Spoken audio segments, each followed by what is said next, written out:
एक और नई वीडियो के साथ आप सभी का स्वागत है। इससे पहले हम विमीय विश्लेषण और उसके अनुप्रयोग पढ़ रहे थे और उसमें से हम इसके जो दो अनुप्रयोग थे, किसी समीकरण की सत्यता की जांच करना और एक मात्रक पद्धति को दूसरी मात्रक पद्धति में बदलना पढ़ चुके हैं। अब इसका जो लास्ट एंड फाइनल इसका जो अनुप्रयोग है, इसकी एप्लीकेशन है कि किसी भौतिक राशियों के मध्य हमें क्या करना है, संबंध स्थापित करना है, यानी कि हमें कोई फॉर्मूला ज्ञात करना है। ये फॉर्मूला हम तब ज्ञात करेंगे यदि हमें ये पता हो कि जो भौतिक राशि है वो कौन कौन सी राशियों पर निर्भर करती है।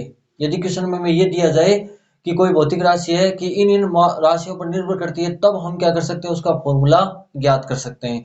इसके लिए हम विमीय समांगता का सिद्धांत काम में लेंगे और उस सिद्धांत की सहायता से हम भौतिक राशियों के मध्य संबंध स्थापित कर सकते हैं। समांगता के सिद्धांत के अनुसार हम ये पढ़ चुके हैं कि बाएं पक्ष में और दाएं पक्ष में जो राशियां होती हैं वो क्या होती हैं, एक ही भौतिक राशियां होती हैं, यानी कि उनका जो यूनिट होता है वो क्या होता है, सेम होता है, वो चेंज नहीं होता है, चाहे वो किसी भी रूप में लिखे हो।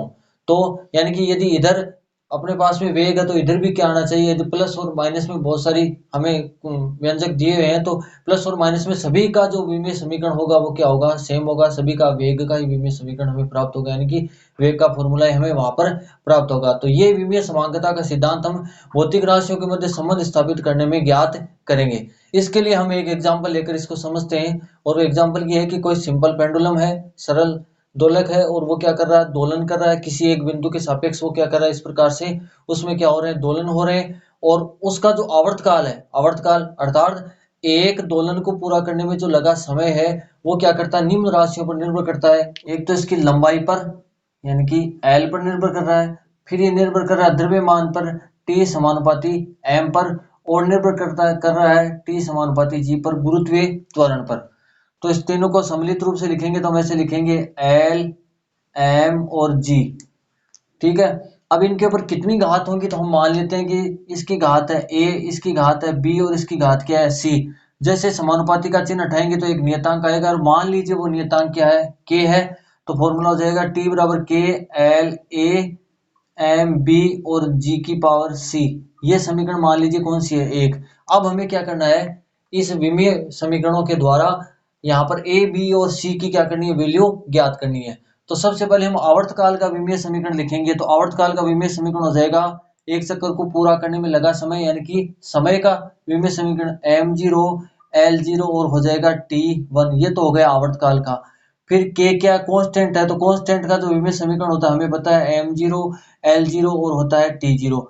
फिर लेंथ है, तो लेंथ का विमीय समीकरण हो जाएगा एम जीरो एल वन और आ जाएगा टी जीरो और पावर हो जाएगी ए। फिर है द्रव्यमान, द्रव्यमान का हो जाएगा M one L zero T zero और पावर हो जाएगी बी। फिर गुरुत्व त्वरण, तो गुरुत्व त्वरण का वही विमीय समीकरण होता है जो क्या होता है, त्वरण का। तो उसका हो जाएगा एम जीरो एल वन और टी माइनस टू और पावर हो जाएगी C. M zero L zero T zero इसका तो कोई प्रभाव नहीं पड़ेगा, इसकी पावर ए है तो एम की पावर जीरो की पावर ए, यानी कि गुणा होगी, जीरो गुणा ए हो गया जीरो, एल की पावर वन गुणा ए हो गया ए, फिर टी की पावर जीरो गुणा ए हो गया जीरो। फिर हम सोल्व करेंगे लेंथ वाले को हमने सोल्व कर लिया।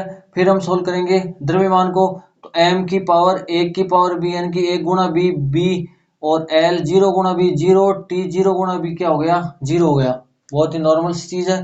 फिर एम की पावर क्या हो गई, जीरो, एल की पावर एक गुणा सी हो गया सी, और टी की पावर माइनस दो सी, ये आ गया। अब इसको हम और आगे सोल्व करेंगे तो आधार समान घातांकें क्या होंगी, जुड़ जाएंगी। तो m की पावर हो जाएगी जीरो प्लस जीरो हो जाएगी b। फिर l की पावर हो जाएगी a प्लस जीरो प्लस सी, यानी कि a प्लस सी। और फिर t की पावर हो जाएगी जीरो प्लस माइनस दो सी, तो हो जाएगी माइनस दो सी।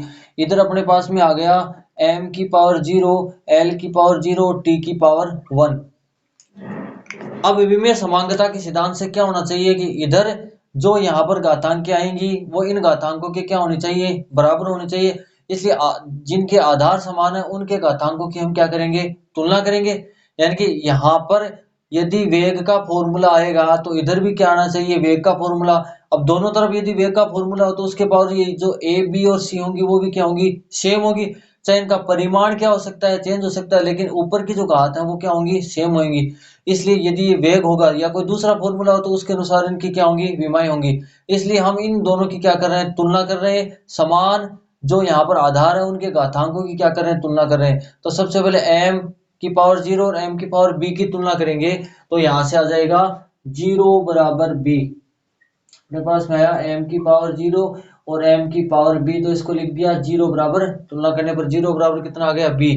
फिर है l की पावर 0 बराबर है, l की पावर 0 बराबर है l की power a plus C, l की पावर a प्लस सी, इसकी तुलना करेंगे तो अपने पास में 0 बराबर आ जाएगा a प्लस सी। फिर है यहाँ पर t की पावर 1 है तो 1 बराबर आ जाएगा माइनस 2c, क्योंकि t की पावर यहाँ कितना है, माइनस 2c, तो 1 बराबर आ जाएगा माइनस 2c।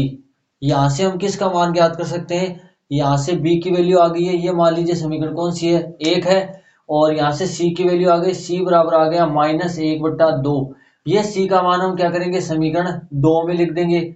ये मान लीजिए समीकरण कौन सी है, 3। समीकरण 3 को 2 में रखने पर 0 बराबर आ जाएगा a माइनस 1/2, माइनस 1/2 इधर जाएगा तो प्लस का 1/2, ये किसकी वैल्यू आ जाएगी, a की। ये समीकरण कौन सी हो गई, 4। तो 1 की वैल्यू तो आ गई 1/2, b की वैल्यू आ गई c, और b की वैल्यू आ गई 0, और c की वैल्यू आ गई माइनस 1/2। ये जो वैल्यू है ये हम रखेंगे समीकरण यहाँ पर 1 पर, इसको मान लीजिए समीकरण है a, समीकरण a में रखेंगे। तो कितना आ जाएगा फॉर्मूला, t बराबर अपने पास में फॉर्मूला आ जाएगा k, फिर है l की पावर a, यानी कि a की वैल्यू कितनी, 1/2, तो l की पावर 1/2। फिर है m की पावर b, यानी कि m की पावर b की वैल्यू कितनी है, 0। फिर है g की पावर c, c की वैल्यू कितनी है, c की वैल्यू है यहाँ पर, ये रही c की वैल्यू माइनस 1/2, तो यहाँ पर आ जाएगा माइनस 1/2। तो यहाँ पर लिख दिया k, m की पावर 0 की वैल्यू का मान हो गया 1, तो कितना आ जाएगा, l की पावर 1/2, g की पावर माइनस 1/2। ये माइनस 1/2 नीचे जाएगा तो कितना हो जाएगा, प्लस का 1/2। तो k l की पावर 1/2 बट्टा g की पावर 1/2। इसको हम कैसे लिख सकते हैं, t बराबर k underroot l upon g। ये अपने पास में क्या आ गया है, फॉर्मूला आ गया है। एक्चुअल में जो कांस्टेंट होता है उसकी वैल्यू होती है इस फॉर्मूले में t बराबर 2 पाई, तो हम डायरेक्ट लिखेंगे k बराबर 2 पाई रखने पर अंडरूड l अपॉन जी। ये क्या हो गया, दोलक के आवर्तकाल का फॉर्मूला, t बराबर 2 पाई अंडरूड l अपॉन जी, t बराबर 2 पाई अंडरूड l अपॉन जी। यहाँ हमको ये पता है कि समांगता के सिद्धांत से या विमीय समीकरणों के उपयोग से हम किसी कांस्टेंट राशि की वैल्यू कभी भी ज्ञात नहीं कर सकते, इसलिए हम यहाँ पर k का मान नहीं ज्ञात कर सकते। ये क्या है, विमीय समीकरणों की सहायता से इनको ज्ञात करने की ये क्या है, कमी है। तो फॉर्मूला आ जाएगा t बराबर 2 पाई अंडरूड l अपॉन जी। अब हम इसका एक और एग्जांपल देखते हैं कि कोई कण है वो वृत्ताकार पथ में गति कर रहा है, यानी कि कण वृत्ताकार पथ में गति कर रहा है, तो उस कण को वृत्ताकार पथ में घुमाने के लिए जो बल लग रहा है वो बल होता है अभिकेंद्रीय बल। और ये जो अभिकेंद्रीय बल होता है वो निम्न राशियों पर निर्भर कर रहा है। एक तो कण के द्रव्यमान m, यानी कि जो f है वो निर्भर कर रहा है कण के द्रव्यमान m पर, एक कर रहा है उसके वेग पर, और एक कर रहा है त्रिज्या r पर निर्भर कर रहा है। तो तीनों को मैंने सम्मिलित रूप में लिख दिया। फिर हम समानुपाती का चिन्ह हटाएंगे तो क्या आएगा, एक नियतांक आएगा, और इनके ऊपर घात मान लीजिए कितनी है, a, और v के ऊपर घात है b, और r के ऊपर घात है c। ये समीकरण कौन सी है, एक। हमें क्या करना है, इस a, b और c का क्या मान ज्ञात करना है। हम क्या लिखेंगे, इसका मान ज्ञात करने के लिए इन सभी का विमीय समीकरण लिखेंगे। तो सबसे पहले हम बल का विमीय समीकरण लिखेंगे, m1 l1 और t माइनस 2, ये तो बल का विमीय समीकरण हो गया। फिर लिखेंगे हम कांस्टेंट का विमीय समीकरण, कांस्टेंट का विमीय समीकरण हो जाएगा m0 l0 और t0। फिर द्रव्यमान का विमीय समीकरण हो जाएगा m1, फिर आ जाएगा l0 और t0 और पावर हो जाएगी a। फिर वेग का विमीय समीकरण हो जाएगा m0 l1 t माइनस 1 और पावर हो जाएगी b। और फिर r त्रिज्या है, त्रिज्या का मतलब लेंथ का विमीय समीकरण m0 l1 t0 और पावर हो जाएगी c। तो m0 l0 t0 इसका कोई प्रभाव नहीं पड़ेगा, इसकी पावर यानी कि गुणा करेंगे तो m1 इंटू ए हो गया a, l0 into A 0, t0 into A हो गया 0। फिर इसकी पावर b लिखे तो m की पावर 0 इंटू b हो गया 0, l की पावर 1 इंटू b हो गया b, t की पावर -1 इंटू बी हो गया -b, फिर यहाँ पर लिखा तो आ गया m, 0 आ गया l, 1 इंटू सी हो गया c, और t क्या आ गया 0 आ गया। आधार समान घातांक क्या होंगी, जुड़ जाएंगी, तो m की पावर हो जाएगी a प्लस 0 हो गई a, फिर l की power 0 plus b plus c यानी कि b प्लस c, फिर t की पावर 0 माइनस b प्लस 0 हो गया माइनस b, ये मान आ गया, t की पावर आ गई। इधर रह गया ऐसा कैसा, m की पावर 1, l की पावर 1 और t माइनस 2। विमीय समांगता के सिद्धांत के अनुसार दोनों तरफ के जो विमीय समीकरण वो क्या होने चाहिए, बराबर होने चाहिए। तो समान आधार के जो घातांक हैं उनको क्या करने पर, तुलना करने पर, तो m की पावर 1 है, इधर है m की पावर a, इसका मतलब ये हुआ 1 बराबर कितना आ गया a, ये समीकरण मान लीजिए कौन सी है 2। फिर l की पावर 1 है, इधर है b प्लस सी यानी कि 1 बराबर आ गया b प्लस सी, ये मान लीजिए समीकरण कौन सी हो गई 3। फिर आ गया t की पावर -2 यानी कि इधर तो हो गया -2 और इधर है माइनस b, तो माइनस से माइनस कैंसिल यानी कि b बराबर कितना आ गया 2, ये समीकरण कौन सी हो गई, ये समीकरण हो गई 4। ये जो b की वैल्यू है हम समीकरण 3 में लिखेंगे, तो कितना आ जाएगा 1 बराबर 2 प्लस सी, और c बराबर आ जाएगा 1 माइनस 2 बराबर आ जाएगा -1, ये आ गई c की वैल्यू। तो समीकरण 5 से c की वैल्यू, समीकरण 4 से b की वैल्यू, और समीकरण 2 से a की वैल्यू। ये जो समीकरण 2 है, समीकरण 4 है और समीकरण 5 को हम समीकरण 1 में लिखेंगे तो कितना आ जाएगा a बराबर k, फिर आ जाएगा m की पावर a की वैल्यू है 1, फिर है v की पावर b की वैल्यू है 2, और फिर हो जाएगा r की पावर कितनी है c का मतलब हो गया -1, तो कितना आ गया a बराबर k m v square r की पावर -1, नीचे जाएगा तो क्या हो जाएगा r की पावर +1।